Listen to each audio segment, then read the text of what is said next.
Welcome to the Borderlands Trail and Ultra Running Podcast. My name is Josh Rosenthal. I'm the host and founder of Borderlands, and it's been an absolute treat as Borderlands has grown to see people reach out or just build relationships on Instagram, which would have sounded funny even when Instagram first came out. If you're like, hey, you're going to make friends on this thing, you're going to find like-minded people. I think we would have all laughed at ourselves.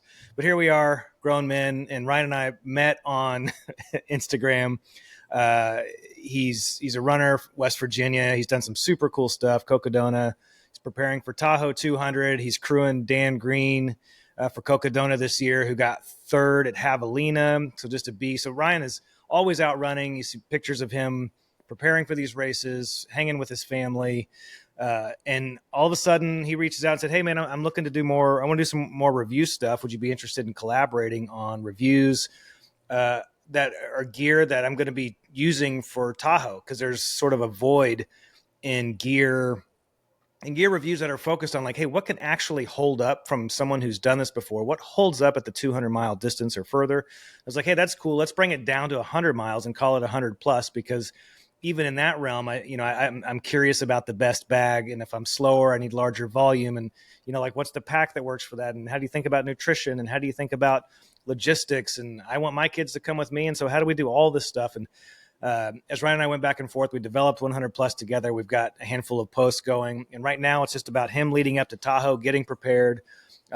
Silo jumped on. We'll talk about Silo through the course of this. They're a company that handles drop bags, that makes drop bags that I think are really unique and specific to the ultra marathoner.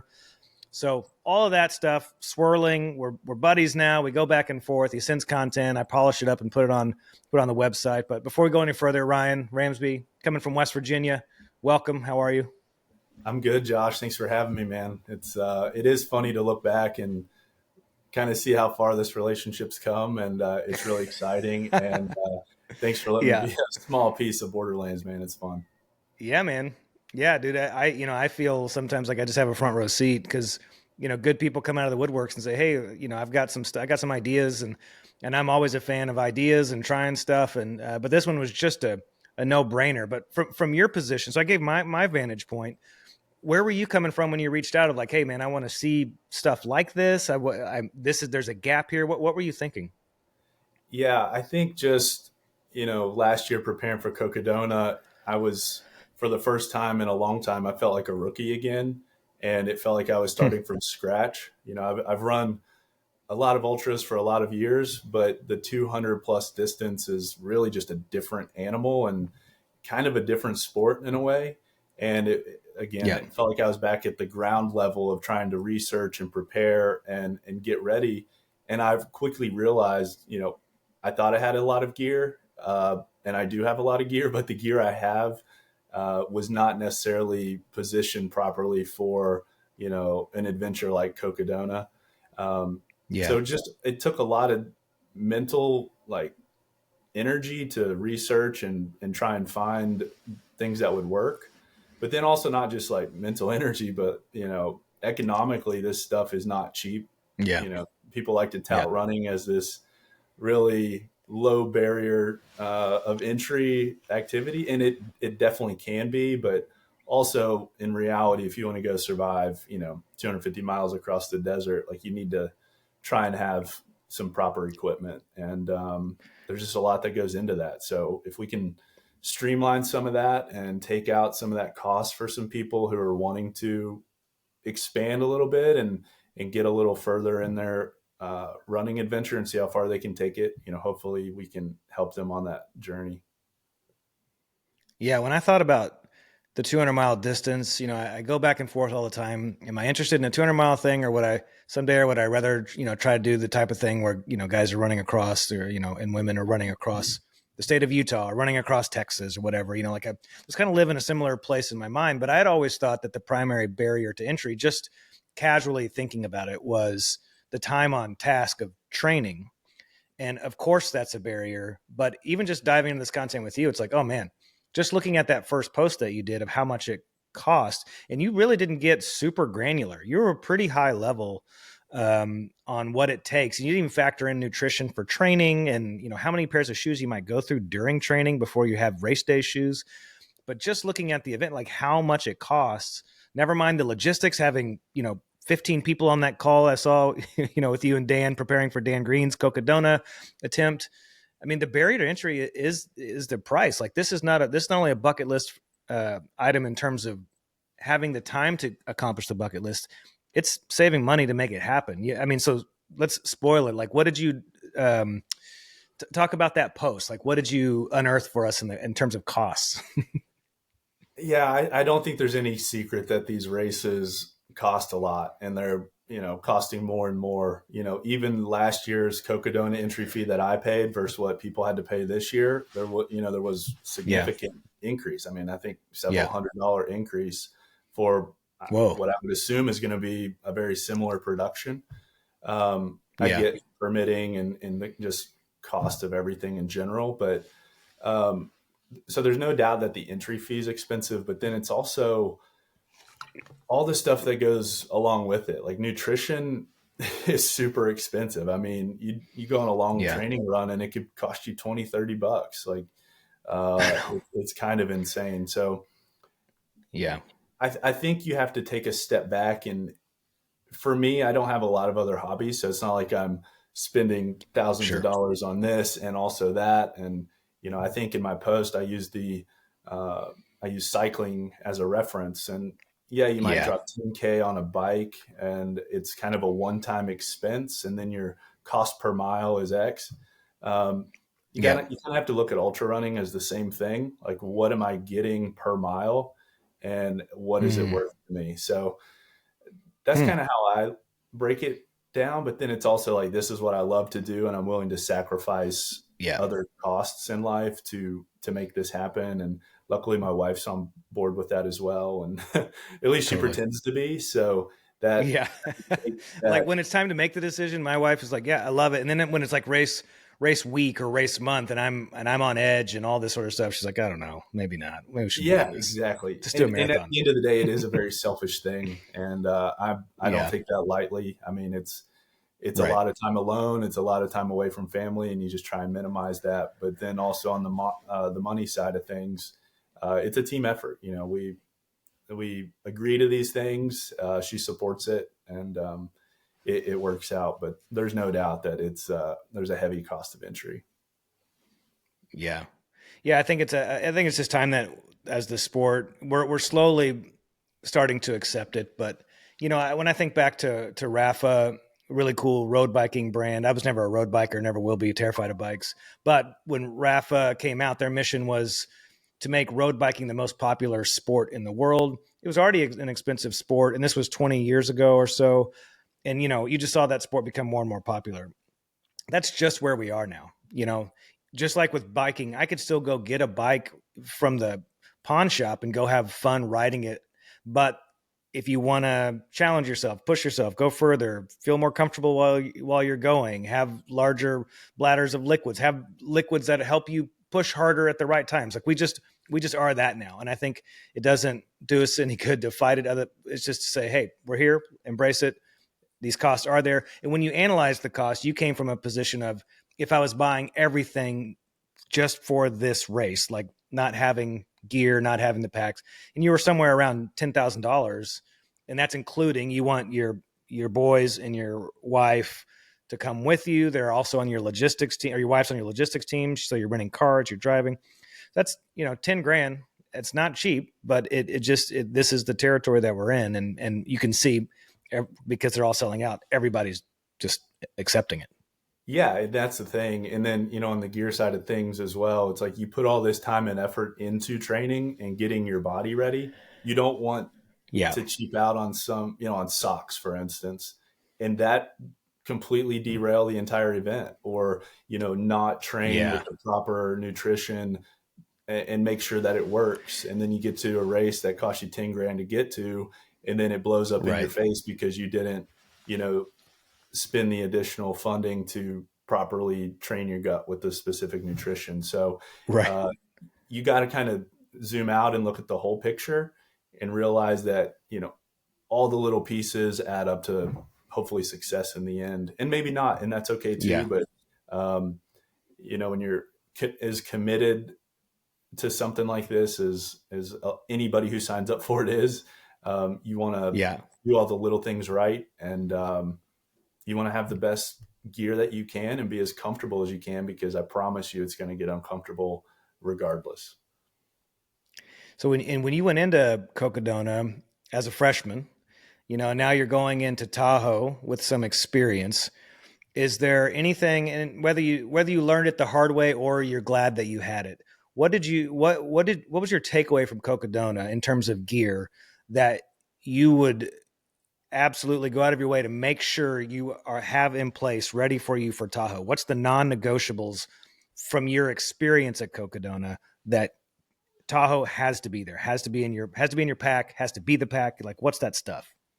Yeah, I think honestly, you can get away with a lot of mistakes in a lot of areas, but your feet is an area that you cannot make mistakes. And Hmm. you know, in all my research and all the docs I'd watched and pods I'd listened to for Cocodona, like foot issues were the number one cause of DNF. Or, if you watch the Sally McRae doc on Cocodona, Yeah. I mean, you can just see how much of an impact that had. And she's a very seasoned runner. Yeah. She made one little mistake and it cost her tremendously.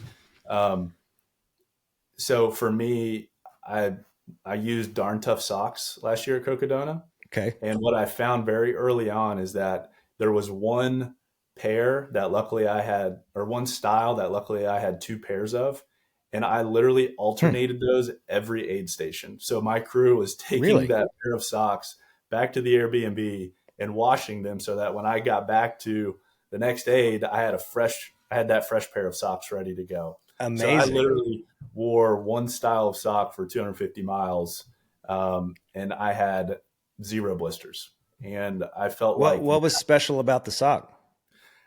I don't know. It's the darn tough, slightly cushioned model. I can't even think of the name Okay. of it.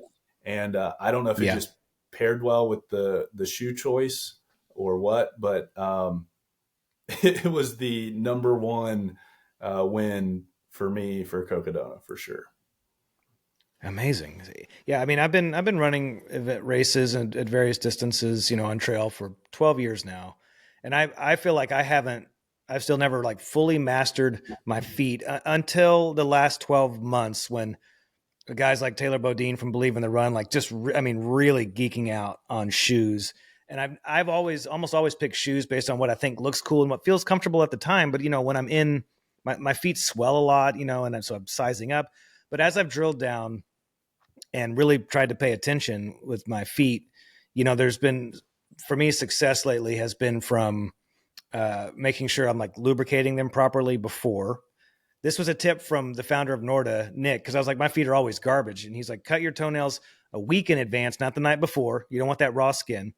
And then he had some other tips, but he said within Norda shoes, they are like seam. They don't have seams. Maybe they're like ironed. I mean, you can tell we're not in being paid by these companies because we don't know the socks and I don't know what the shoe technology is called.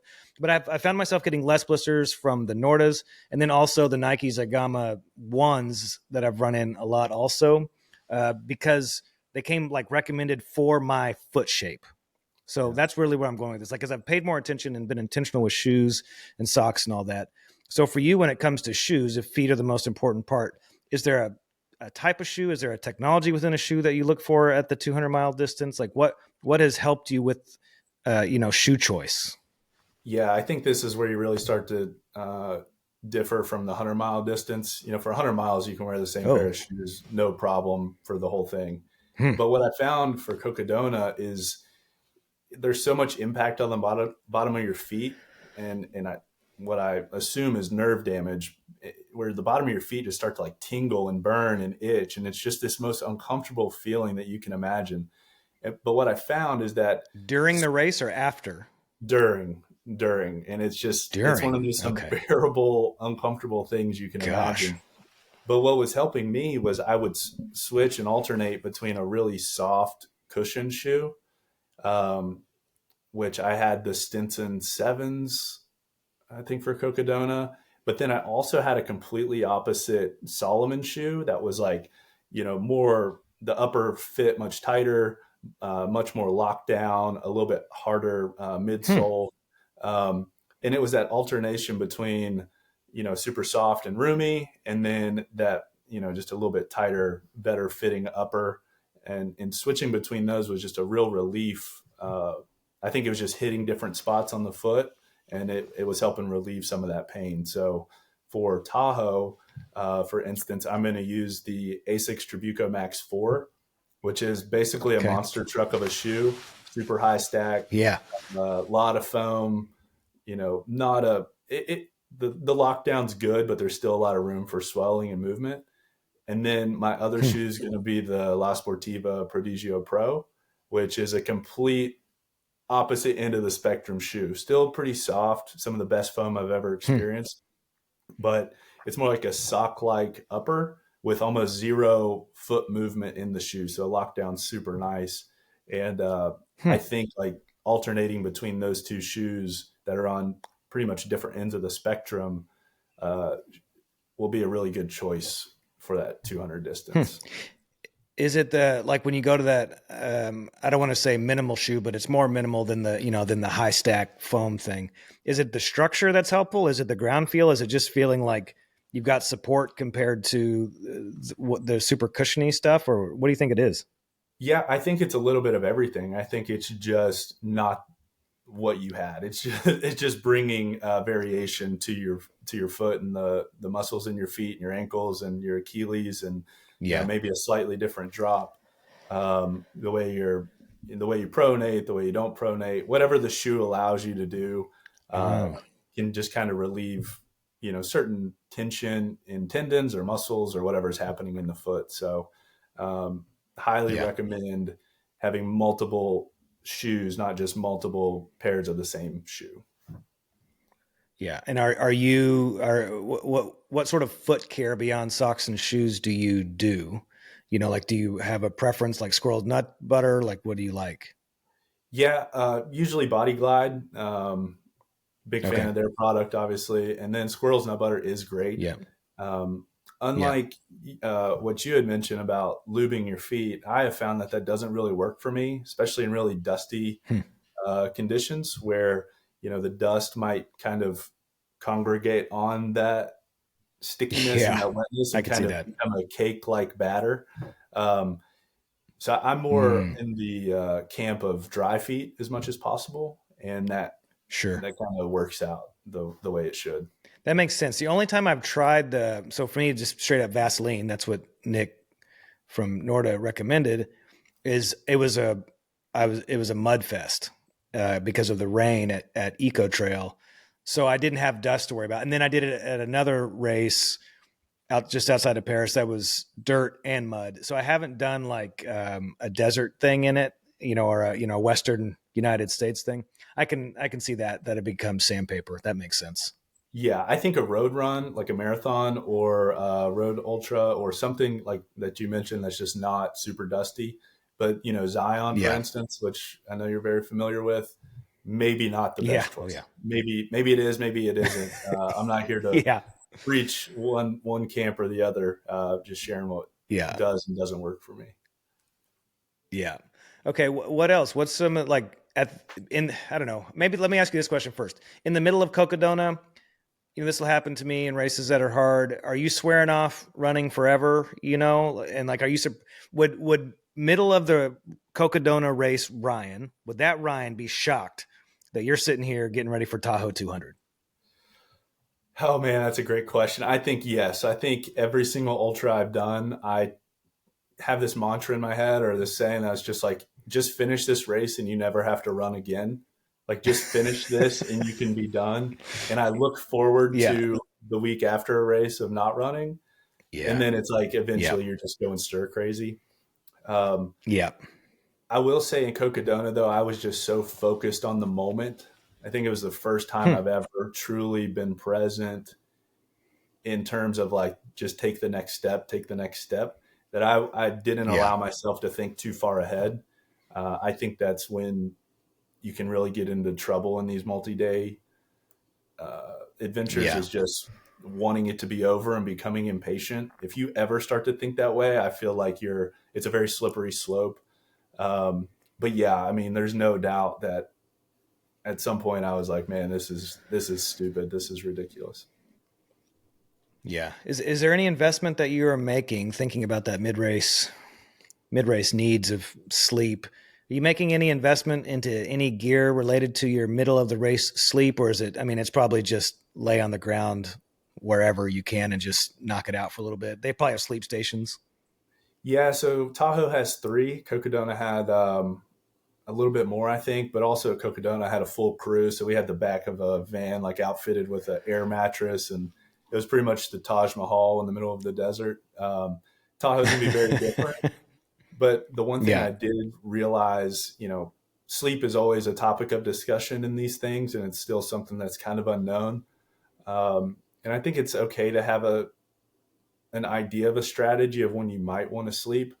But also, what I realize is like if you lay down and you don't immediately pass out, you're not tired enough to be sleeping. You should be moving.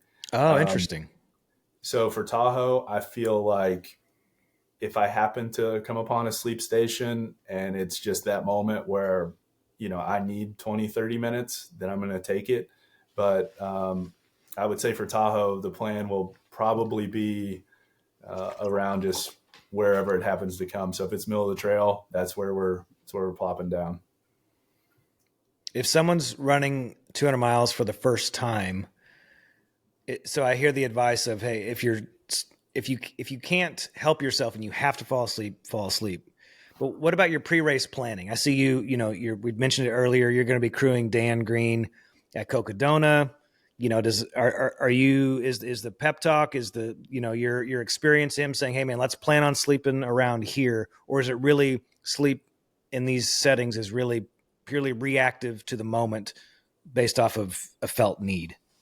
Yeah, this is what I would say for somebody doing this for the first time. Dan's kind of a anomaly. That he's going for Yeah. a win, and there's going to be very little sleep. But somebody who's just looking to Yeah. complete something like this, more similar to me. Um, I I did study like the circadian rhythm of sleep and what Okay. a normal sleep cycle is, and I think if you can try and time it, similar to when your body might be more used to waking up and sleeping. What I did find is that if you can, 60 to 90 minutes, you can get a full REM cycle. It might even be a little less than Okay. that, but I think 60 minutes is probably the sweet spot. Um, Say you take that 60 minutes at 2 a.m. and you wake up at 3 a.m., you're only a couple hours away from the sun coming up. And as soon as the sun starts Mm-hmm. to come up, your circadian rhythm kicks in and your body's natural response is, to wake up. And I, looking back at Cocodona, that almost naturally happened. Like I took Mm. three sleeps of significance, 60 to 90 minutes. And those were all like between 1 a.m. and 2 to 3 a.m. So just kind of Interesting. listen to your body. Your body kind of tells you exactly what it needs at the moment. And I would say don't fight it. Just kind of ride that wave and enjoy it. Is there anything to consider? I mean, are the shorts that I wore for a 100-mile attempt, are those the shorts that work for a 200 miler? Is anything special to consider on like your core shorts, underwear, shirt? Yeah. I'm a big half tights guy for these Okay. for 100+ mile races. I feel like it does a couple things. Like there's just less movement in general. It just maps your body a Yeah. little bit better. Um, I think they dry quicker. I think the ability to throw pants on Hmm. over half tights and then take those off as the temperature fluctuates is much easier than shorts that are like bunching up under your pants. Um, so I'm definitely in the half tight camp, almost 100% for these. Hmm. For Cocodona, I use John G half tights the whole time, zero issues. Ton of body glide, Nice. obviously, no Yeah. liner in those. Um, so Okay. So I wait, with think the half tights, you're using the body glide as well. So in my mind, I've never worn half tights. So I'm in Europe. It's time. Any day now, I need to put a pair on. But that's my impression was that half tights took away the chafing, but you still need like the body glide. For me, yes. At 200 miles, Okay. there's a lot of buildup, a lot of sweat, a lot of grit, a lot of everything happening. So yeah, Yeah. all the lube you can get for sure. Okay, that makes sense. And so, does the same sort of, I'm sure you've seen Unbreakable. It was the ongoing joke forever what Killian Jornet wore in Unbreakable, where you got he was wearing a onesie, but the question is still there. Do you want that same tightness on top as you have on your legs? Certainly none of us want to look like that, but would that be helpful? I don't know. I can't speak to that. I've never tried it. Yeah, I don't blame you. I think it almost falls into the opposite camp where you want something flowy that dries as quick as possible. Yeah, Um, yeah. Not saying that can't happen with something super tight like that, but I've just never gone down that route. So I guess I'm not that brave yet, Josh. Yeah, yeah, yeah. I'll report back once I'm fully European. That's right. Um, okay, so going into Tahoe, I mean, some of the posts that you've done at this point. Path, actually, I think I don't know if it was on this exact thing that I'm wearing here. I mean, I clearly like Path. Path does support my race, but it's because I like them. Like I'm a fan of Path. Um, and you have more posts from Path coming. I mean, you have a lot of posts in the pipeline still coming about this, but the Path stuff, like you'd mentioned, like this jacket is good for rain, though it's not fully waterproof. I mean, going into Tahoe or thinking about Cocodona and the rain, I mean, are you looking at the weather a week out? I mean, or is just your bags just filled with contingency plan after contingency plan?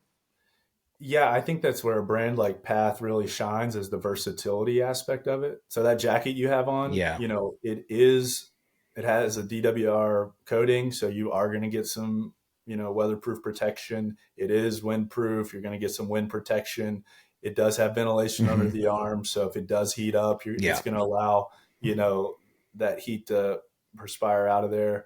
Um, I think that's the key to these distances, and that's again where we start to differ from the 100-mile distance. 100 miles, you're looking at a window of, I don't know, 17 to 24 to 30 hours of weather, where, Right. 200 miles, no matter what, you're looking at a couple days of weather. So your chance Yeah. for variance is high, and having versatile product and gear is ultimately, you have to have it. Like, that's the ultimate key, is how many different stages of weather can this piece perform in?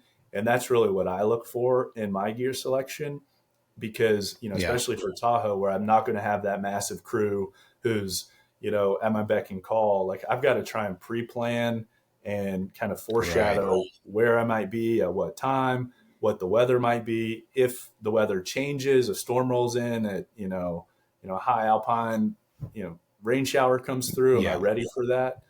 Um, Yeah. Hmm. so, again, that's why I love Path. They have a great pant, great jacket. Their sun Yeah. hoodies are awesome. Um, Totally. you're just looking for that piece that can cut down on the clutter and cut down on the Yeah. guesswork, and be like, and just have full confidence that, I'm going to survive this next section because I've selected the proper gear. Yeah. Okay. So thinking about, no, to bring everyone up to speed, you had the huge crew at Cocodona. You have a pared down crew for Tahoe.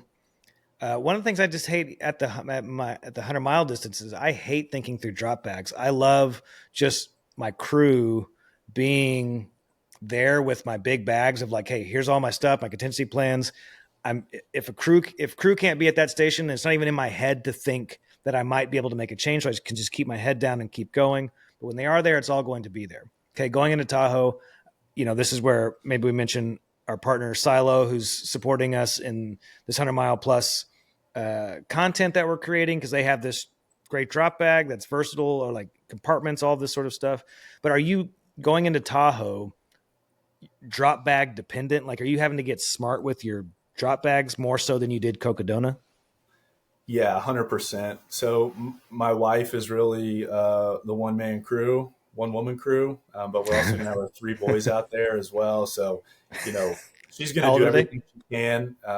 My oldest is 8. I have a 6-year-old and a 2-year-old. So hands are full, It's gonna be a and big her hands trip. are going to be full. Yeah, And she'll do everything she possibly can. And she's crewed me at every race I've done, and she's amazing. But I also nice. realize like there's going to be limitations. She's not going to be out there at 3 a.m. most likely. So the plan Right. is to prepare, pack, and utilize drop bags. And if she can be there, that's just like a mental, emotional boost. But from a gear Yeah. perspective and a needs perspective, I'm going to be drop bag dependent. And I got the silo bags in, and they're freaking perfect, man. Like perfect size. They fit the dimensions of the Tahoe Yeah. max requirement. Oh, requirements. Um, Yeah. and then the good thing with Tahoe, or not the good thing, but the situation with Tahoe is due to the fires a couple years ago, it's now an out and back. So you're going to hit the same Oh. aid stations multiple times. So with Oh, Cocodona, that's nice from a yes, from this perspective, it's great. yeah, exactly. So logistically, it's much easier where I might have 6 drop bags versus having to pack 15 drop bags.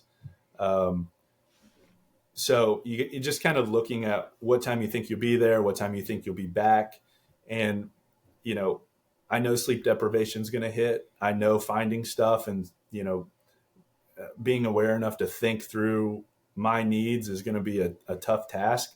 But Yeah. with the silo bag, it's so compartmentalized. It's so easy to organize. Like you could probably do it Yeah. with your eyes closed if you're familiar with how you pack the bag. Um, so Yeah. I'm a huge That's awesome. fan of what they've done, and I think it's just a Yeah. great product. And not to like oversell it, but it's going to fit the needs of Tahoe perfectly for my Yeah. upcoming situation. I mean, just to kind of put a bow on that, we pursued them. They didn't pursue us. Like you saw it, and you're like, "Hey, man, this actually looks perfect for what I need. Let's see if we can get them on board." So, just to say, yeah, I mean, at Borderlands, we work with partners. I have people come on board, but I have said no to many and have zero intention because it's not easy to work with brands. It's time consuming to work with brands and fulfilling expectations. We only bring ones on that we are truly stoked on. And, to be honest, if Silo didn't comp a couple bags to you, it's still the type of thing that we'd look to invest in because it makes sense. So there's the bow on that. Okay. As we look to kind of land the plane, we're kind of a large survey here. I mean, what's in the pipeline for gear reviews right now? I know that you've got opinions on packs, more on shoes. Like what's coming down the pipeline? Yeah, so obviously on the pack perspective, a pack is your lifeline out there, really. Um, it's anything and everything you've got with you, and you better have it in that pack if you need it, and if you don't, you're kind of out of luck for Yeah. potentially 20 miles, which at that pace could be 8 to 10 hours. Like that's just the reality. So, I'm going into Tahoe with the thought process of I'd rather have it and not need it than need it and not have it. So um, Yeah. for Cocodona, I utilize the Solomon 12-liter advanced skin pack. Great pack, Mm-hmm. one of the most popular packs available. Um, they redesigned it for this year, and my one for Cocodona is like it's shot. So I did get the new one. They changed the design a little bit, so I'm working with that. I've got some big runs coming up this weekend. Really put it through the ringer. Um, because they changed the design, I also wanted to go ahead and test out some UltraSpire product.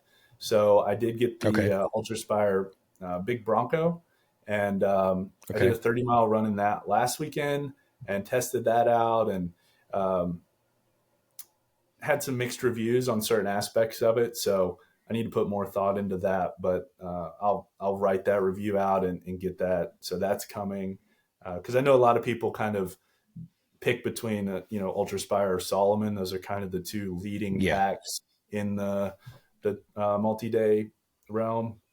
Hmm. Um, Also, one thing I learned from Cocodona is you want to try and disperse weight as much as possible. Like you're not used to running with a 12 to 15 pound pack. So it's super, Mm. it can change a lot of things, changes your biomechanics, change your posture, changes a lot of things. Oh, So you need to get used to that. So one thing I'm going to do for Tahoe is most likely use the naked band to disperse some of okay. the water and just additional carrying capacity for things that I want easy access to. So your phone, you have to carry a phone, you have to have GPX file running. You're pulling that in and out constantly. So having that somewhere like a Mm, band could be a whole lot more intuitive than trying to find it in a pack. So disperse yeah. that weight a little bit. Um, we mentioned path, obviously, just getting the gear dialed. I've got some additional thoughts on some of the other products as well that I think are going to be really beneficial.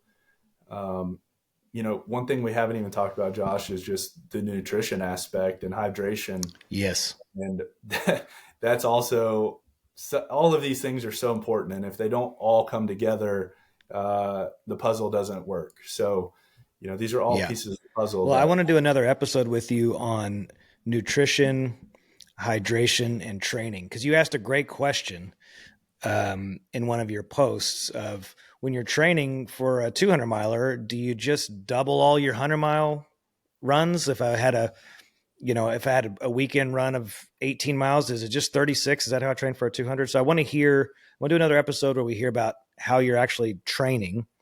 And then also, yeah, how you think about nutrition. I'm really I'm leaning in hard on thinking about the 100-mile distance and fueling in the race. And I'm really thinking a lot about that because I want to get that figured out and try again. Uh, but that's very different. It feels like more going from the Zion 100-miler to Tahoe 200 feels like more than 2x even the thinking. It feels like more than 2x the preparation. It feels so complex to put it together that I'd love to do an episode where we go through just the spreadsheets or however you're tracking all that, what you're putting in there. I think that'd be a fun episode. yeah, for sure. We can definitely do that. And I've got some other things that I'm going to write on as well, just thoughts in my head that I wish I would have been able to Cool. find and read. Maybe not product related, just mindset Yep. related. Yeah. Love Logistics it. related, all that type of stuff. So definitely more to come around that in the coming Right weeks. on.